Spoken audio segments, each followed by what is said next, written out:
go straight from the bank, gassing up the tank, cranking up the radio, playing Hank. It ain't that long till I'm back at the farm.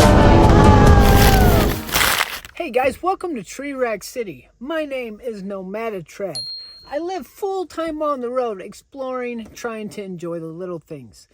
And I wanted to come on here today and make quite the different video and talk about the HOVERAir X1 drone. This has been such an incredible tool to have as I travel full-time. I just bought it about 2 months ago, and I've been using it as I travel through Colorado. And I don't usually make too many review videos, but I thought this drone deserved the shout out. I put together an old school post note of pros and cons I think would be helpful for you guys to know. The pros are pretty obvious, but the cons might be helpful for you on your decision to buy this drone. But as I was traveling through Colorado, I was able to get some really unique shots with this drone. I'm going to put together a little recap of my favorite shots with the drone, and I want you guys to let me know in the comments how you think the quality looks. It's definitely not the best thing in the world, but I was happy with it.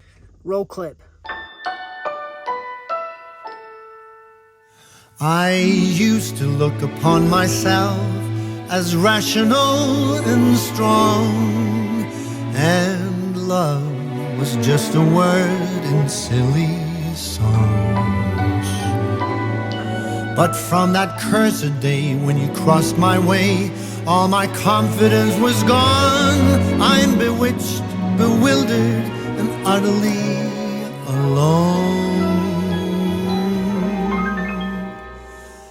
And something's telling me it always will be you until the end of my days. And in my dreams I see how I finally find a way. I think it was pretty good. There's definitely some wiggling issues, and we'll get into the cons, because a lot of people want the cons before the pros, because you want to know the bad before you drop $400 on this bad boy. And I get that. These are just my personal opinions. Take them with a grain of salt. But let's get at it. My first con I have on my list is it's only 2.7K resolution and only 1080p in vertical. So horizontal, 2.7K is the highest. Vertical, 1080p. So that is not very good, to be honest. I can deal with the 2.7K, but the 1080p is almost unusable in some cases. I was able to use some of the content here and there, but maybe on the future hover drones, they might increase that resolution. I hope they do. And another con is the battery. The combo kit comes with 2 batteries, and they last only about 10 minutes. 9 to 10 minutes from my experiences. They die very quickly, especially if it's windy. Freaking windy. Speaking about windy, that is another con I have on the list, is this drone is basically worthless if it's windy. Just if it's a windy day, don't even attempt it. It's just going to hit the ground or fly into something.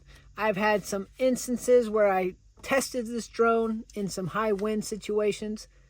Definitely didn't hold up.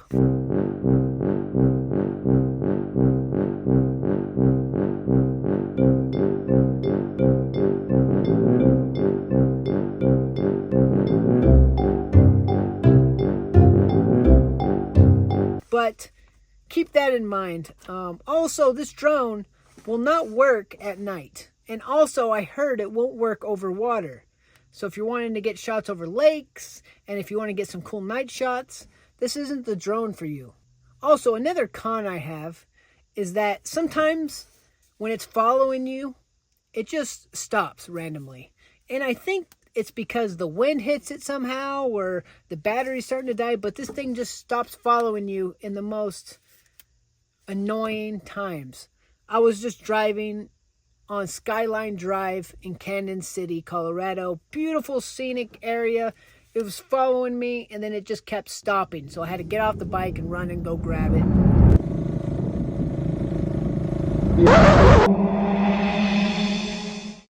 Kind of obnoxious, so it is what it is.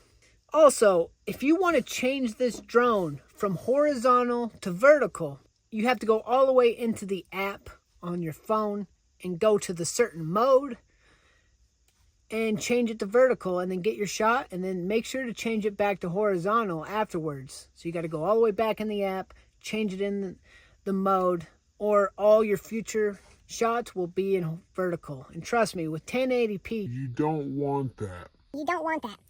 So I'm hoping on future hover drones that they have a certain button here that changes it from horizontal to vertical. That would be a very cool option to have instead of having to go all the way in the app. That is just one thing I found super annoying. But lately I haven't even been changing the mode into vertical because 1080p just looks like garbage in my opinion. Yeah, that's basically all the big cons I have with this drone. Let's get into some pros, and these ones are very obvious. You might not even want to watch this part of the video, but I'm just going to blaze through these. The convenience of this drone. Boom. Turn this bad boy on.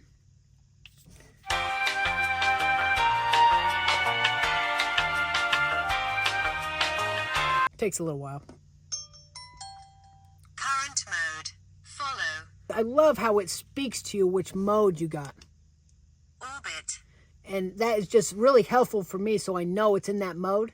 And if that gets annoying for you, you can shut that off in the app. But I love how you can change it from a button to all of them. Zoom out. Follow. And then you can change the distance without going in the app. You can just hold the button here.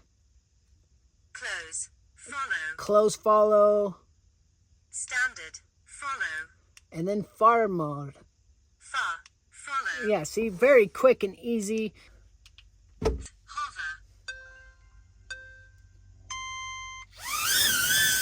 Boom. Help me. Very quick. You get it up. You get your shot. Put your hand underneath it. It lands right on your hand. You're done. Boom. Move on. Get your other shots. This thing is pretty awesome. So to basically recap my pros, convenient, small. This thing is about the size of my wallet. So very small. Easy to use. You basically switch it to the mode you want. You press go and it does everything for you. It's all AI controlled. And also if you want to control the drone yourself, you could actually go into the Hover app and control the drone with a little controller off your phone if you want. I never really use that. I just get the quick modes, which is one pro. Is I love the quick modes. The orbit, the fly out, the follow, the bird's eye is super cool. And it goes up to about 30 feet on most of these things, which is pretty far. I wish you can go a little farther, but that is okay with me. Also, I wanted to talk about the durable guards that cover the propellers. These guards really help when this thing accidentally wrecks somewhere or hits something on accident. It really protects these propellers. A couple weeks ago, I was in Bishop's Castle and I was getting a couple shots and it wasn't coming back all the way to me. So I reached out to grab it and my thumb went into the guard and it snapped this propeller, which was quite the pain. But I ended up finding a propeller repair kit on hover.com for about 30 bucks. So if these ever snap on you on accident, you could always just buy a replacement propeller kit, which is very handy. So with all that said and done, there are quite a bit of cons and there are quite a bit of pros. This isn't the perfect drone. I just wanted to come on here and explain how awesome this has been as I travel to get some of those unique shots without all the hassle of big controllers and all that yada stuff. And it's just super tiny. Throw it in your backpack, good to go. You can get a couple unique shots. I love how it follows you. It's almost like a video game. Like I was walking through the paint mines in Colorado and it was just following me, and it just was a cool experience, and the footage actually looked very good. But I really hope you guys got something from this video. If you did, smash that like button because it really helps my channel to grow, and it shows me you guys like this type of content. Stay out of trouble, and we'll see you on the next one.